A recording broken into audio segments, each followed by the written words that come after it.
स्वागत है दोस्तों एक नए सफ़र में। आज हम निकल पड़े हैं किन्नौर की खूबसूरत घाटियों से नाको विलेज की तरफ। ये रास्ता सिर्फ एक जगह से दूसरी जगह जाने का नहीं है, बल्कि हिमालय के उन खूबसूरत नज़ारों का सफ़र है जिसे देखकर दिल थम सा जाता है। घुमावदार रास्ते, एक तरफ ऊंचे पत्थर और दूसरी तरफ गहरी घाटियाँ। तो बस अपनी सीट बेल्ट बांध लीजिए और चलते हैं इस अनोखे सफ़र पर। जैसे जैसे हम आगे बढ़ते हैं, पहाड़ों का रंग और रूप दोनों बदलने लगता है। हरियाली धीरे धीरे कम होने लगती है और सामने आने लगते हैं एकदम कोल्ड डेजर्ट। गुड मॉर्निंग दोस्तों, सुबह के 8 बज रहे हैं और मैं अभी नाको फ्रोजन लेक देखने के लिए जा रहा हूँ। और मैं अभी नाको विलेज में ही। और देखो ये कितना सुंदर पाथ बनाया है जाने का। दोनों साइड से पत्थर की वॉल है और बीच में से रास्ता है। देखो कितना सुंदर लग रहा है। और ये ट्रीज देख सकते हो आप।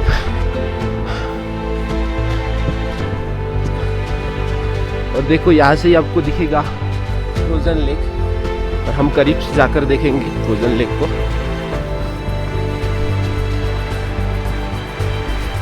पानी का आवाज सुनो, पीसफुल एकदम।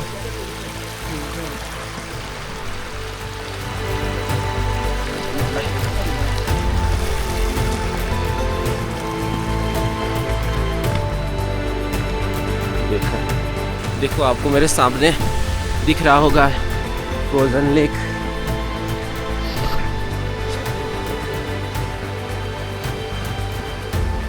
ये ऊपर से पानी फ्लो होते हुए यहाँ पर लेक में आके मिलता है, पर यहाँ पर टेम्परेचर एकदम कम होने की वजह से ये लेक जो है वो पूरा फ्रीज हो गया।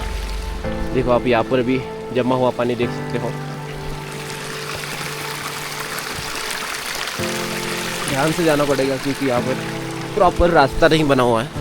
रास्ता ढूंढ ढूंढ के हमें जाना पड़ रहा है यहाँ से। फाइनली हम फ्रोजन लेक के पास पहुँच चुके हैं। देखो फ्रोजन लेक में यहाँ पर स्टार्टिंग वाला जो पॉइंट है, ये पानी बहते हुए यहाँ पर मिल रहा है। यहाँ पर पानी है, इसलिए हम उस साइड जाएंगे और उधर से एक्सप्लोर करेंगे। ये देखो यहाँ पर एक प्रॉपर पाथ बनाया गया है। हमारे दोस्त बोल रहे हैं कि नीचे से जाएंगे, तो नीचे से जाएंगे।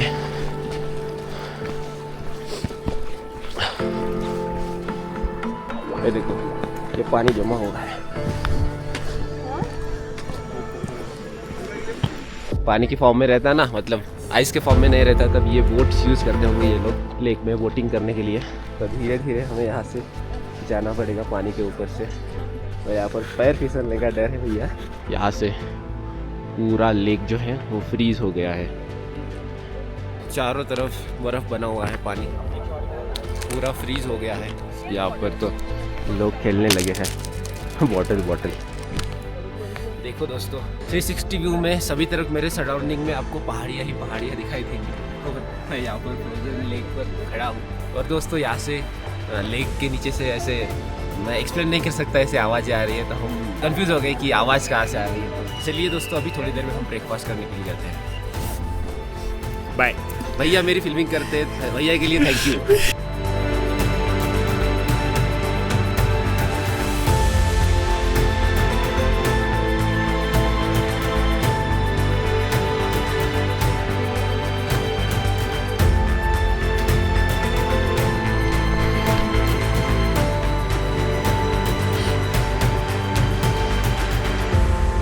वर्ल्ड की सबसे ओल्डेस्ट मॉनेस्ट्री देखने के लिए आया हूँ मैं।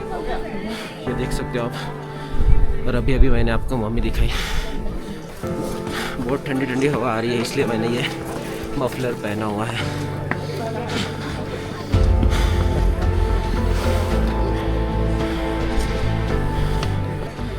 देखो दोस्तों ये मेरे पीछे जो पहाड़ देख रहे हो ना, कुछ पहाड़ क्रॉस करके जाओगे तो वहाँ पर चाइना लगेगा।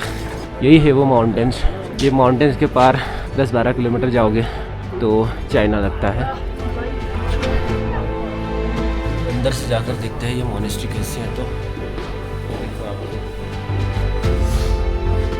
मूर्ति दिखाई देगी यहाँ पर।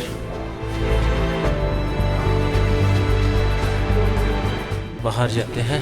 यहाँ पर ये मोनेस्ट्री थी और नीचे वहाँ पर मैंने अभी आपको मम्मी दिखाई थी। हर्ष भाई ठंड लग रही है? नहीं यार इतनी खास नहीं है। इतनी खास नहीं लगा। चाइना लग रही है थोड़ी। हाँ चाइना तो है। चलो यार शौक से। मॉनेस्ट्री के सबसे टॉप पर जा रहा हूँ मैं। छोटी छोटी सीढ़ियाँ चढ़ के ये देखो,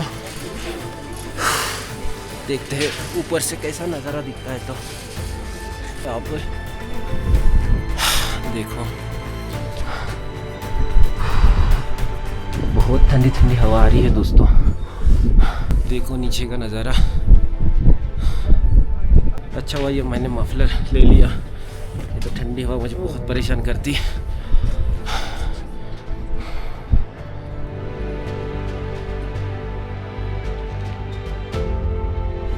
तो दोस्तों ये मॉनेस्ट्री हमारी देखकर हो चुकी है। अब हम जाएंगे टाबो मॉनेस्ट्री देखने के लिए। देखो दोस्तों, रास्ते में स्पीति नदी का ये बहना और हवाओं की सनसनाहट एक अलग ही सुकून देती है।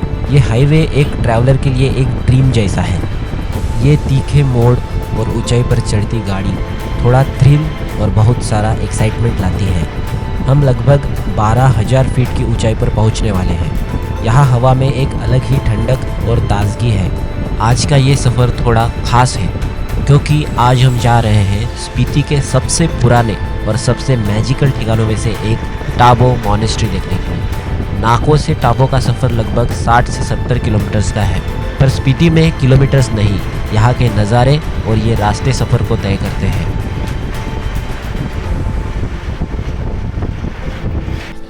तो दोस्तों अभी मैं टाबो मॉनेस्ट्री में पहुंच चुका हूँ। दोस्तों टाबो मॉनेस्ट्री की स्थापना 996 एडी में यानी आज से 1000 साल से भी पहले हुई थी। टाबो को अजंता ऑफ द हिमालयाज भी कहा जाता है क्योंकि यहाँ की मिट्टी की दीवारों के अंदर सदियों पुरानी बेहद खूबसूरत पेंटिंग्स, थंका आर्ट और अद्भुत मूर्तियाँ सुरक्षित है। 10,000 फीट से भी ज़्यादा ऊंचाई पर बनी ये मॉनेस्ट्री आज भी भारत की सबसे पुरानी लगातार चलने वाली बौद्ध मठों में से एक है। यहाँ की मिट्टी की खुशबू, अंधेरे कमरों में जलते दिए और गूंजती प्रार्थनाएं आपको एक अलग ही आध्यात्मिक दुनिया में ले जाती है। दोस्तों बाहर से देखने पर ये किसी बहुत बड़े भव्य महल जैसी नहीं लगती। मिट्टी और लकड़ी से बने ये छोटे छोटे कमरे बिल्कुल सादे और शांत लगते हैं। दोस्तों मॉनेस्ट्री के अंदर हम फिल्मिंग नहीं कर सकते, इसलिए मैंने अंदर की फिल्मिंग नहीं करी, और मॉनेस्ट्री के बाहर का सराउंडिंग मैं आपको अच्छे से दिखा सकता हूँ। कुछ भी है वो सभी पुराना यहाँ पर प्रिजर्व करके रखा हुआ है। दोस्तों अंदर की वो धीमी रोशनी और दियों की खुशबू आपको अंदर से एकदम शांत कर देती है। बाहर आकर इस खुले आंगन में बैठना भी अपने आप में एक मेडिटेशन जैसा है। चारों तरफ सन्नाटा है। यहाँ आकर सच में लगता है कि भागदौड़ भरी जिंदगी से दूर सही मायने में शांति क्या होती है। अगर आप कभी भी स्पीति आए तो टाबो मॉनेस्ट्री में 1 या 2 घंटे बिताना बिल्कुल मत मिस करना। थोड़ा बहुत हड़प्पा मोहनजोदारो विलेज है, वैसे ही सेम लगता है यहाँ पर, और चारों तरफ पहाड़ों के बीच में ये मॉनेस्ट्री है। बहुत ही यूनिक एक्सपीरियंस है दोस्तों, एक बार यहाँ आकर देखना, मन को शांति मिलती है। और ट्रैवल करने से एहसास होता है, दुनिया देखने से एहसास होता है कि हम कितने छोटे हैं, हमारी हैसियत क्या है, अपने अंदर ईगो पालना कितनी मूर्खता है, एटीट्यूड से रहना कितनी मूर्खता है, दूसरों को छोटा समझना कितनी मूर्खता है, ये हमें यहाँ आकर समझता है। तो दोस्तों ये जितने भी समाधि आपको दिख रहे हैं ना मंक्स के, ये सभी मिट्टी से बने हुए हैं, और दोस्तों इनकी लिपाई जो होती है वो मिट्टी और गोबर के मिक्सचर से इनकी लिपाई होती है। तो दोस्तों अभी टाबो मॉनेस्ट्री देख के हो चुके हैं, अभी हम जाएंगे डंकन मॉनेस्ट्री देखने के लिए। चलिए, ये देखो मेरे पीछे है कृषि विज्ञान केंद्र, ये टाबो विलेज में ही है। टाबो मॉनेस्ट्री जहाँ है, ये देखो यहाँ पर टाबो मॉनेस्ट्री है, और यहाँ कृषि विज्ञान केंद्र देख सकते हो। ये देखो ये लाहौल में आता है, पता नहीं क्यों तो कुत्ते भौंकने लग गए, इनको क्या दिख गया। को मेरे पीछे पहाड़ दिख रहे हैं ना, इस पहाड़ के ही नीचे रिवर बह रही है। चलो हम पास में जाकर रिवर देखते हैं कैसी है, तो कैसी फ्लो कर रही है, एक्सप्लोर करेंगी। ठंडी ठंडी हवाएं आ रही है, बहुत ठंडी लग रही है। कुत्ते भी भौंक रहे हैं, पता नहीं क्यों, तो हाँ वहाँ पर गाय है इसलिए वो कुत्ते भौंक रहे हैं। ये देखो मैंने बोला था रिवर है, ये देखो बहुत ही सुंदर लग रही है। और जो पहाड़ों में ये नदियाँ बहती है दोस्तों, यहाँ से नदियों का उगम होता है और यहीं से पूरे भारत में नदियाँ बहती हैं।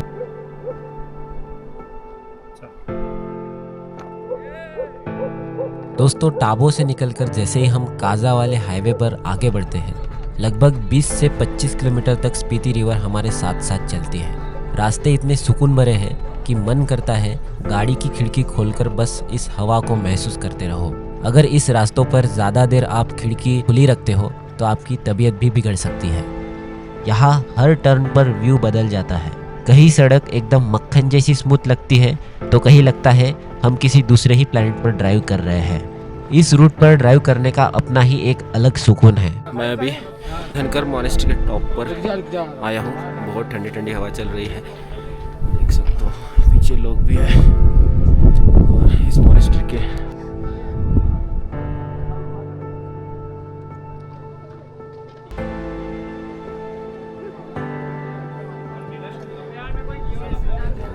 मैं ज़्यादा हीरोगिरी नहीं करने वाला, वापस चला जाऊँगा भाई। -10. We are in the Dhankar Monastery. The view is amazing. You can look at it.